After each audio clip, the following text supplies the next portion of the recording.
आप देख सकते हो 1985 में ये अराउंड 90% था। Okay, it accounted for 19%। Hello guys, तो आज इस वीडियो में हम राइटिंग टास्क 1 के लाइन ग्राफ के बारे में बात करेंगे। जैसे कि पिछली वीडियो को कुछ फॉर्मेशंस बताई थी, आई थिंक 4 to 5 फॉर्मेशंस जो आपके लिए बहुत ज़रूरी है फॉर राइटिंग टास्क 1।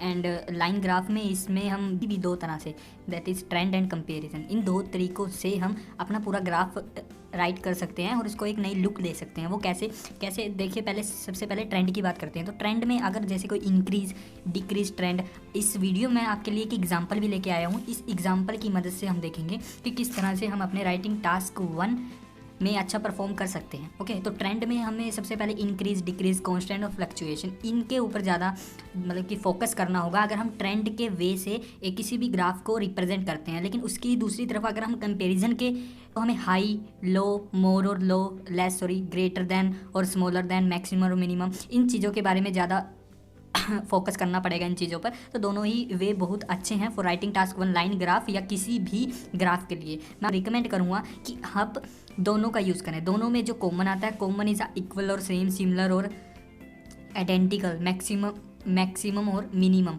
सो हम इस पूरे ग्राफ में इन दोनों चीज़ों के बारे में बात करेंगे। और जो हमने 4 फॉर्मेशंस पिछली वीडियो में सीखी थी, हम उनकी ज़्यादा यूजेस करेंगे ताकि आपको अच्छी प्रैक्टिस हो जाए कि किस तरह से हमने अपने वो 4 सेंटेंसों का यूज़ करना है, क्योंकि those are very complex sentence for our writing task 1।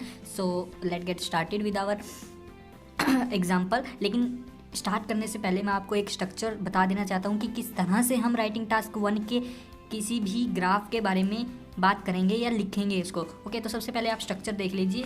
आमतौर पर एक ही स्ट्रक्चर जो मतलब बार बार हम हर एक टास्क में यूज़ करेंगे वो यही होगा कि सबसे पहले हम इंट्रोडक्शन का यूज़ करेंगे। अब इंट्रोडक्शन भी दो तरह की होगी, एक active voice and second one is a passive voice. हम इंट्रोडक्शन हर बार पैसिव वॉइस के बारे में ही करेंगे। ये पिछली वीडियो में आपको पूरा क्लियर कर चुका हूँ कि पैसिव वॉइस कैसे, क्या स्ट्रक्चर होता है इसका और किस तरह से हम राइट कर सकते हैं किसी भी एक इंट्रोडक्शन बनाने में इन पैसिव फॉर्म। इस वीडियो में भी मैं आपको बताऊंगा कि पैसिव फॉर्म को कैसे लिख सकते हैं। तो इसका जो पहले स्ट्रक्चर है, आप स्ट्रक्चर देख लीजिए, आपको अपने आप डिफरेंस पता लग जाएगा दोनों में। तो एक्टिव का सिंपल है, subject plus is am are plus verb की first form plus object. Okay, लेकिन जो दूसरी साइड पैसिव की है, पैसिव की बात करें तो सबसे पहले ऑब्जेक्ट इसका पास आ जाएगा सबसे first of all, object plus is am are plus V3 verb की third form plus by and plus subject. तो इस स्ट्रक्चर का यूज़ करेंगे for making our introduction of writing task 1 line graph और बार ग्राफ किसी भी ग्राफ में। और इन दोनों में फ़र्क क्या है गाइस, तो इम्पोर्टेंट पैसिव वॉइस वाला है, क्योंकि जो भी स्टूडेंट है आमतौर पर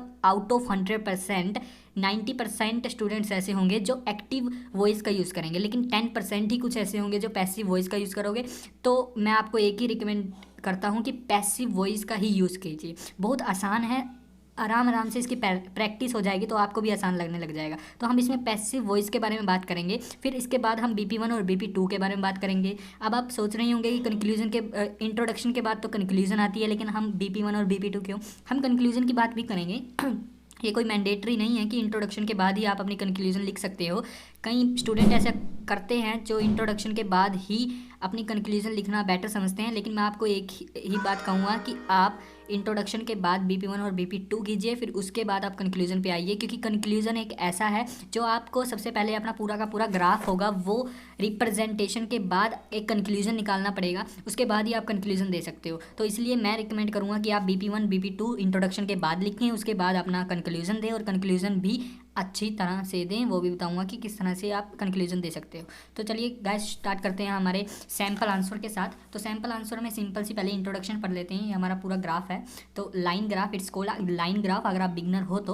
और लाइन ग्राफ कैसे, द लाइन ग्राफ, ऐसी स्टेटमेंट आपको पेपर में भी गिवन होगी, the line graph below, sorry below नहीं अपर है, okay, the line graph upper shows changes in the amount and type of fast food, changes in the amount and type of fast food, 3 type of fast food, first है fish and chips, hamburgers and pizza। सो ये 3 types हैं जो fast food के types हमारे पास given है। इसकी amount कुछ given है 20, 40, 60, that is percentage, in percentage.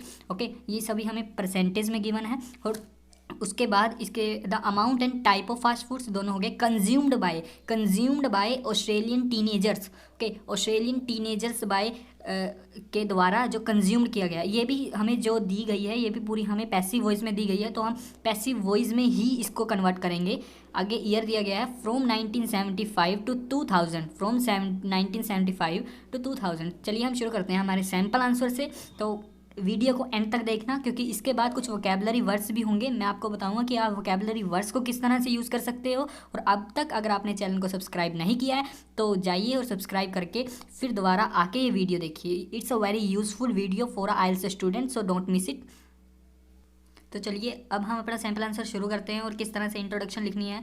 तो पहले वो देख लीजिए, हम यहाँ कोई इंट्रोडक्शन मेंशन नहीं करेंगे, हम डायरेक्ट ही अपनी जो ग्राफ है, जो इसका क्राइटेरिया है 150 वर्ड्स, वो पूरा करेंगे। So introduction, the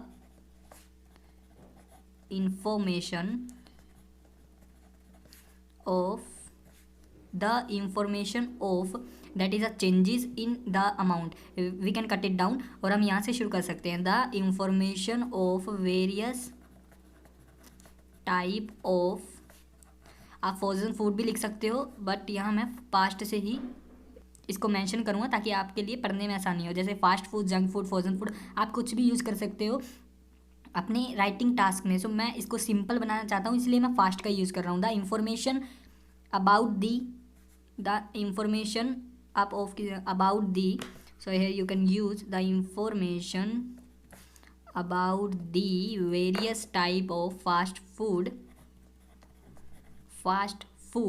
okay, type, you can also change the type, various type of fast food such as आप इसको बता सकते हो जैसे कि fish and chips, hamburgers and pizza and then consumed को भी आप चेंज कर सकते हो। मैं आपको वोकैबुलरी बताऊंगा किसमें, consumed by the teenagers, by the Australian peoples. Okay, आप पीपल स्पेलिंग में पीपल लिखोगे लेकिन बोलने में peoples, it's pronounced peoples. So consumed by the teenagers, okay, is depicted by the rendered line graph, and last line जो आप लिखोगे, the data has been calibrated. Spelling mistake हो सकती है क्योंकि मैं फास्ट लिखने की कोशिश कर रहा हूँ, लेकिन एग्जाम में आपके पास 20 मिनट्स पूरे होंगे, जिससे आप कई बार भी उसकी रीडिंग भी कर सकते हो लिखने के बाद। So the data has been calibrated in percentage, okay, percentage. अब हम BP2 पे चलते हैं। पहले आप इंट्रोडक्शन को दोबारा देख लीजिए कि ग्राफ के साथ किस तरह से, the line graph below shows changes in the amount and type of fast food consumed by Australian teenager from 1975 to 2000। अगर चाहो तो आप इसको भी मेंशन कर सकते हो, जो मैंने मेंशन नहीं किया ईयर को। तो ईयर में यहाँ फ्रॉम से टू वाला स्ट्रक्चर लगा है, हम यहाँ बिटवीन वाला भी लगा सकते हैं, तो हम यहाँ बिटवीन वाला लगाएंगे। और जैसे पिछली वीडियो में हमने आपको बताया था कि किस तरह से आप बिटवीन का लगा सकते हो, आप उसी तरह से लगा सकते हो। जैसे इसके बाद depict is consumed by teenager between 1975 and 2000 is depicted by the rendered मतलब दिखाई देना, line graph, the data has been calibrated in percentage. Okay, you can use that. तो अब सेकंड पे चलते हैं हमें BP1 as well as BP2 पे। BP1 हम शुरू करेंगे एक सिंपल से कंडक्टर के साथ, to begin with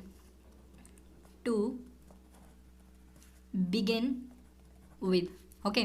two begin with के बाद अब ग्राफ देखते हैं। सबसे पहले तो ग्राफ में चेंजेस देखते हैं क्या हुए। तो 95 में जो ऑस्ट्रेलियन टीनेजर्स थे वो 100%, okay, I think this is 100 या 120%, I think the quantity does not given in the percentage, this is in quantity in 120, okay, we have used the percentage but you can change according to the quantity, okay. So 100% and then that is okay now, okay, 100% fast fish and chips, okay, fish and chips 100% consumed by fish and chips by Australian teenagers. Okay, to begin with in 1975। तो सबसे पहले आप ये चीज़ देखिए कि आप किस तरह से इसको डिवाइड करेंगे दो बीपीज़ में। तो हमें ईयर दिए गए हैं 1 2 3 4 5 6, या तो 3 ईयर आप BP 1 में दे सकते हो एंड लेटर 3 ईयर आप BP 2 में भी दे सकते हो। लेकिन जैसे कि इसमें टाइप्स भी हैं, types of food, so first food, second food, third food, आप फूड के हिसाब से भी अपनी तरह से मतलब कि डिवाइड कर सकते हो। BP 1 में कितने फूड देने चाहिए, 2 या 1, और BP 2 में 1 देने चाहिए या 2, वो आपके ऊपर डिपेंड है, तो वो आप सिलेक्ट कर लीजिए। अब BP 1 में मैं जितने दे सकता हूँ मैं उतने दूंगा, क्योंकि मैं चाहता हूँ कि मेरा BP 1 थोड़ा बड़ा लगे और सेकंड वाला थोड़ा छोटा भी लगे तो चलेगा, क्योंकि उसके बाद मैं कंक्लूजन लिखने वाला हूँ। तो BP 1 में हम फिश एंड चिप्स का दे देंगे एंड सेकंड वन जो हमारा हैमबर्गर्स है हम उसका देंगे। तो इन 1975 the proportion of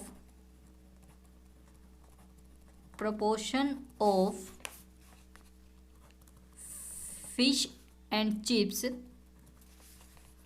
was 100% consumed. Okay, we can use consumed by the Australian teenagers. You can use Australian people. Okay, and comma, now we have to give a value. वैसे value हम दे चुके हैं 100%, तो इस स्ट्रक्चर में हमें देने की ज़रूरत नहीं है। तो स्ट्रक्चर आप ध्यान रखना, the proportion of first fish and chips was 100% consumed by the Australian people के द्वारा 100% कंजप्शन हुआ था किस चीज़ का, फिश एंड चिप्स का। ओके, अब इसके बारे में ही हम पूरा बताएंगे। जैसे कि 1975 में यहाँ तक था, तो किस तरह से ड्रॉप डाउन हुआ, फिर इंक्रीज़ हुआ, फिर एक ही दम से डिक्रीज़ हो गया। तो वो हम 2 से 3 स्ट्रक्चर में अपना बता सकते हैं। और स्ट्रक्चर कौन से यूज़ करेंगे, जो हमने पिछली वीडियो में किए थे, that is these are the structures. Okay, so अब देखते हैं सबसे पहले कि क्या स्ट्रक्चर हम यूज़ कर सकते हैं। तो इसके बाद ड्रॉप डाउन हो रहा है इन 1918। ओके, 1980 के लिए हम इडली स्ट्रक्चर यूज़ कर सकते हैं, दैट इज़ फुल स्टॉप। अब शुरू करेंगे हम but however after 5 years, okay, you can change the whole transition in between those. okay, आपको ये चीज़ दिखानी है कि वेरियस चीज़ें आप यूज़ कर सकते हो with the help of your mind. okay, 75 to 80. so however after 5 years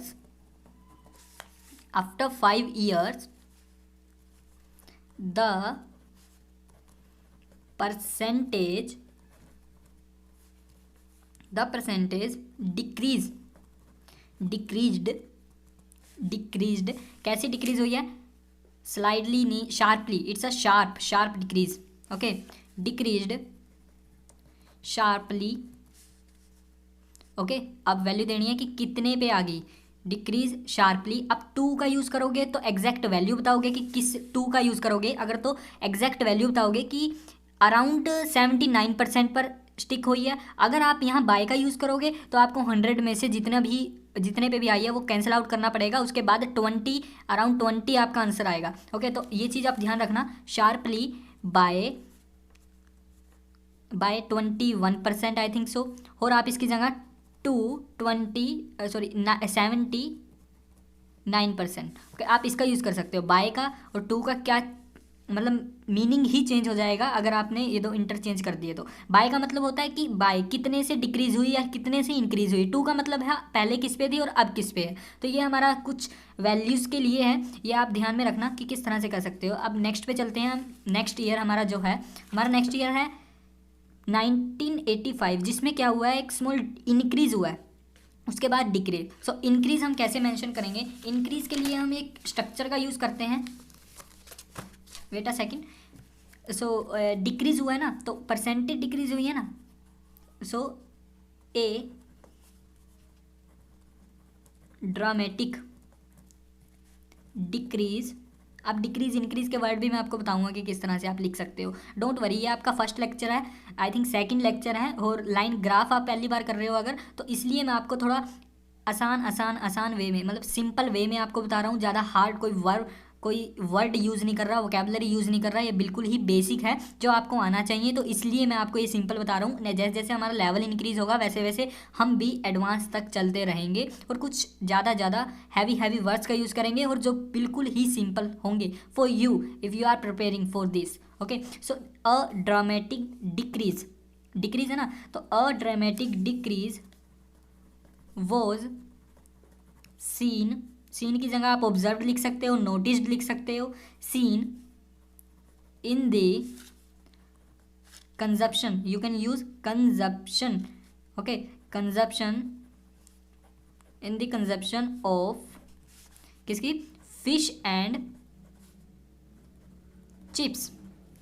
अब कोमा पाके इट अकाउंटेड फॉर, वैल्यूज़ बताने के लिए हम इसका यूज़ करते हैं। मैं इसको पिछली वीडियो में अच्छी तरह से एक्सप्लेन कर चुका हूँ कि किस तरह से। अगर प्लेलिस्ट का लिंक आप लेना चाहते हो तो डिस्क्रिप्शन में जाइए और वहाँ से आप प्लेलिस्ट को एक्सेस कर सकते हो और फर्स्ट लेक्चर को ज़रूर देखिए। इट अकाउंटेड फॉर, अब फोर से हमें ये बताना है कि वो कहाँ तक स्टिक करता है, मतलब कहाँ अब उसकी एग्जैक्ट वैल्यू है। तो increase, I think there is a increase value, so यहाँ इंक्रीज रिप्लेस कर लेते हैं हम। इंक्रीज और ड्रास्टिक इंक्रीज वो seen in the consumption of fish and chips. It accounted for आप देख सकते हो 1985 में ये अराउंड 90% था। ओके, इट अकाउंटेड फॉर 19% इन 1985 में। ओके, तो नेक्स्ट जो हमारे ईयर रहे हैं उसमें सिर्फ और सिर्फ एक डिक्रीज़ आया है, और डिक्रीज़ भी ऐसा आया है कि उसके बाद हम एक ही वैल्यू यूज़ कर सकते हैं इन 2000, और in the end of the year it accounted for का यूज़ कर सकते हो आप, अकाउंटेड फॉर की जगह कन्फ्राइंड to.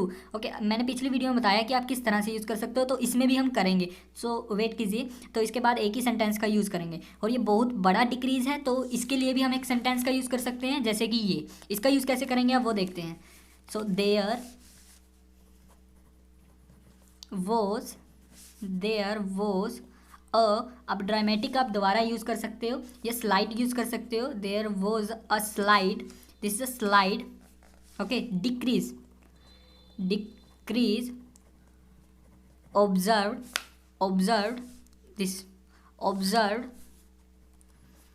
In the proportion of fish and chips. Okay, आप इससे ही मेंशन कर सकते हो। And it, this is a for value. अगर आप वैल्यू बताना चाहते हो तो वैल्यू के लिए आप ये यूज़ कर सकते हो it. Okay, it accounted for का यूज़ कर सकते हो आप, अकाउंटेड फॉर की जगह भी आप बहुत चीज़ें यूज़ कर सकते हो। ठीक है, इट अकाउंटेड फॉर मैंने बताऊंगा आपको इस वीडियो में भी, लेकिन पिछली वीडियो में आपको मेंशन कर चुका हूँ। तो इट कंप्राइज्ड टू कितने परसेंट पे, it comprise to around 40%। Okay, it comprised to around 40% in 2000, you can use it in 2000। Okay, तो मैंने फर्स्ट ही टाइप का फूड चखा और फर्स्ट टाइप के फूड को ही पूरा मेंशन किया, तो मेरा बीपी कुछ इतना बन रहा है। तो अगर आप सेकंड में 2 दोगे तो वो भी कुछ ज़्यादा नहीं होगा। ये BP 1 है हमारा, तो BP 1 में हमने क्या क्या यूज़ किया है, सिर्फ 1 फूड के बारे में। आपके ऊपर डिपेंड है, आप थर्ड BP भी बना सकते हो। तो first BP, this is our first BP जो हमने अच्छे एक्सप्लेनेशन के साथ मेंशन किया है। अब सेकंड BP पे चलते हैं। सेकंड BP हम किस तरह से बनाएंगे। So for starting the second BP we can use moving further. Okay, अब इसमें मैंने आपको ट्रेंड के बारे में बताया कि किस तरह से इसका ट्रेंड ऊपर हुआ, नीचे हुआ, किस तरह से फ्लक्चुएशन शो हुई, स्लाइडली डिक्रीज़ हुआ, ड्रामेटिक इंक्रीज़ हुआ। अब जो सेकंड BP है उसमें मैं आपको बताना चाहता हूँ कि हम कंपैरिजन से किस तरह से लिख सकते हैं। इसलिए मैंने BP 1 में सिर्फ एक ही फूड को मेंशन किया, नहीं इसमें भी मैं दोनों फूड को मेंशन कर सकता था। लेकिन अब सेकंड BP में हम देखेंगे कि हम किस तरह से कंपेरिजन कर सकते हैं, किस किस का, हैमबर्गर्स और पिज़्ज़ा का। Okay, because both are starting with the same point और same position, I think so. This is that and this is that minimum for. Okay, तो चलिए हम इसको शुरू करते हैं। सबसे पहले बहुत कम ही फ़र्क है इन दोनों में। तो हैमबर्गर जो 1975 में जो ऑस्ट्रेलियन टीनेजर्स थे वो हैमबर्गर्स को बहुत कम खाना पसंद करते थे। ठीक है, in the initial period of 1975 we can use it. Moving further in the initial periods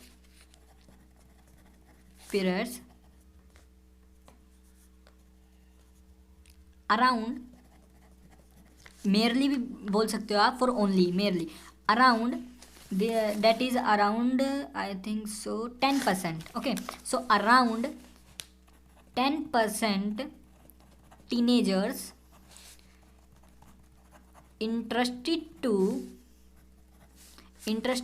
take or took, okay, but take का यूज़ करेंगे, या आप किसी ऐसी वर्ब का भी यूज़ कर सकते हो जिससे खाने वाली चीज़ को रिप्रेजेंट करा जा सके। मैं क्या कह रहा हूँ वो समझिए एक बार, कि around 10% teenagers interested to buy hamburgers.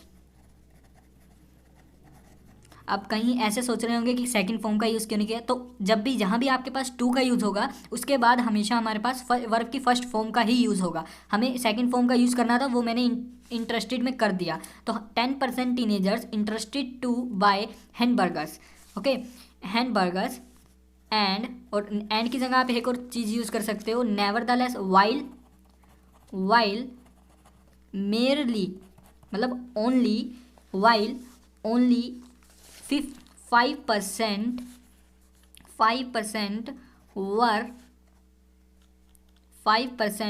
were by pizza, okay, 5% by pizza in 1975, okay, 1975। अब एक कंडक्टर का यूज़ कर सकते हो,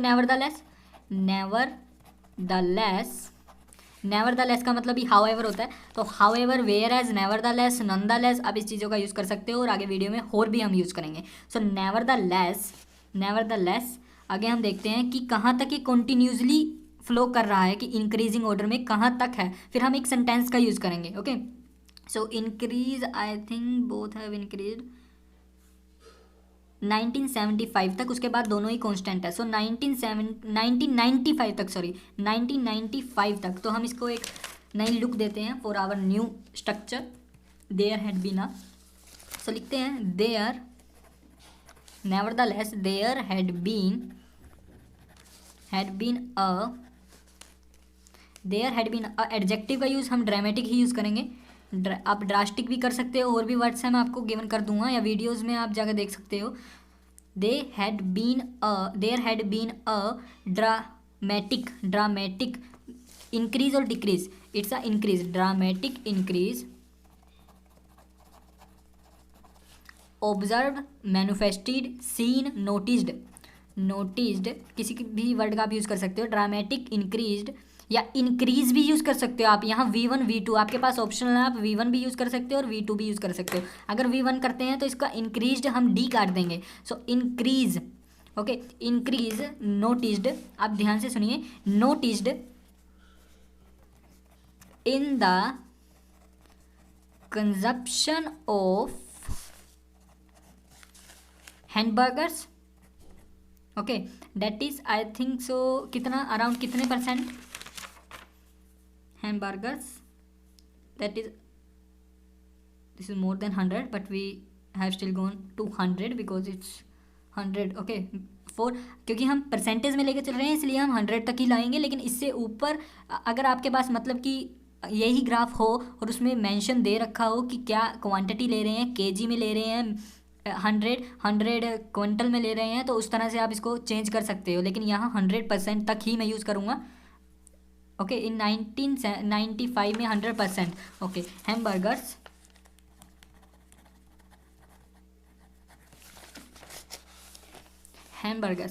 noticed in the consumption of hamburgers, okay. अब हम वैल्यू दे सकते हैं, इट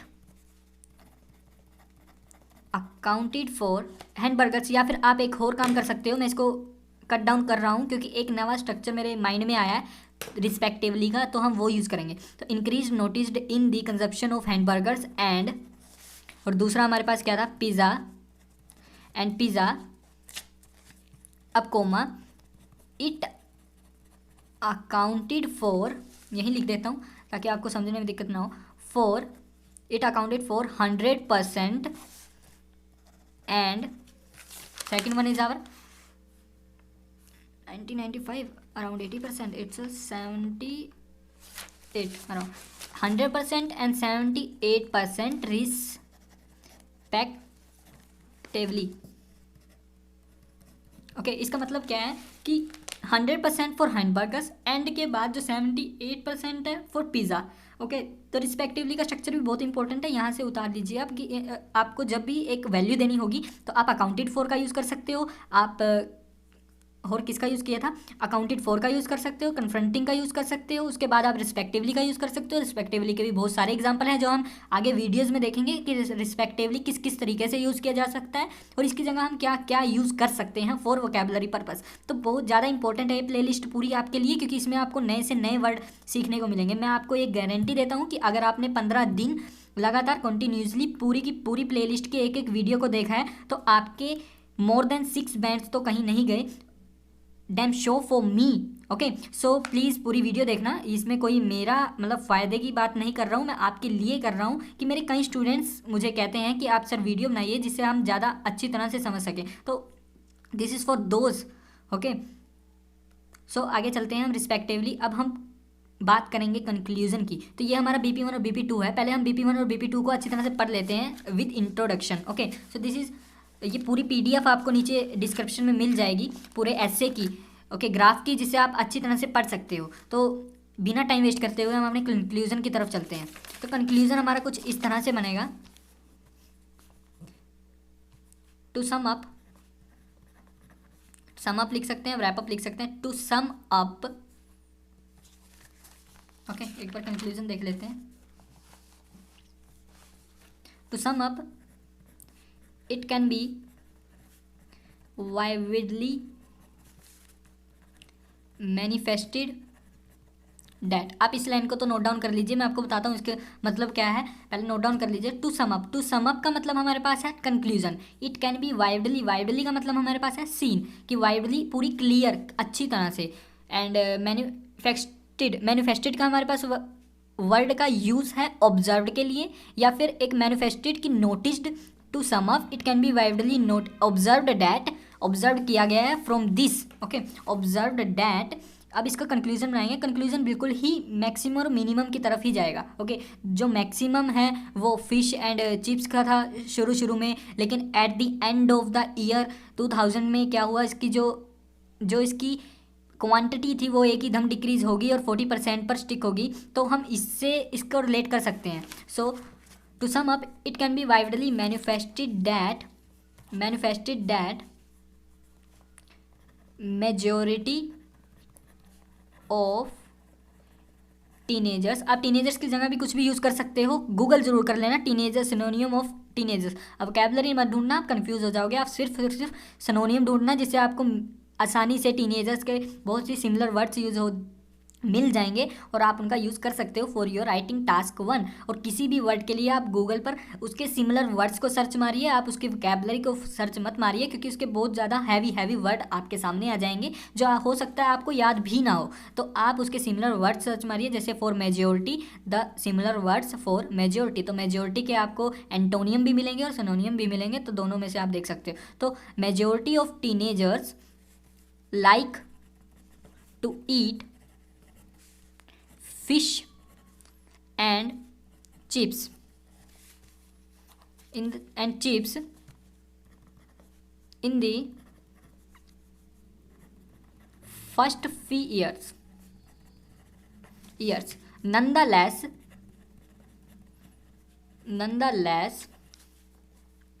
हालांकि however का भी यूज़ कर सकते हो, हालांकि इट्स मीन हालांकि। Okay in the first few years, nonetheless it drop down. हम इसको भी बता सकते हैं कि फ़िश का डिक्रीज़ हुआ, हम इसका भी बता सकते हैं नॉनदलेस हैमबर्गर्स एंड पिज़्ज़ा बहुत ज़्यादा फेवरेटिज्म था लोगों के लिए। Okay so we can mention both. आपकी क्रिएटिंग स्किल्स होनी चाहिए। आप जिस मर्जी तरह उसको मेंशन कर सकते हो, ऐसा कुछ नहीं है कि इसमें क्राइटेरिया आपको इसी तरह से मेंशन करना है। यार आप कैसे भी कर सकते हो, सिर्फ आपको क्रिएशन आनी चाहिए कि किस तरह से मेरा अच्छा लग रहा है। जैसे कि वर्ड्स का कहीं यूज़ करते हैं, कहीं फॉर्मेशन के साथ ही बहुत अच्छा बना देते हैं। ओके, तो आपको दिमाग लाना है थोड़ा सा, और कुछ नहीं। एक 1 month is enough for your IELTS preparation. Okay, teenager like to eat fish and chips in the first few years, nevertheless. हालांकि इसके पूरा contrast, nevertheless so nevertheless hamburgers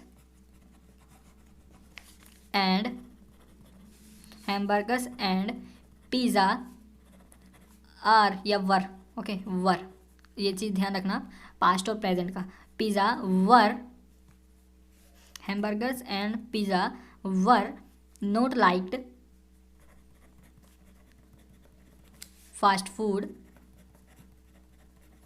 for them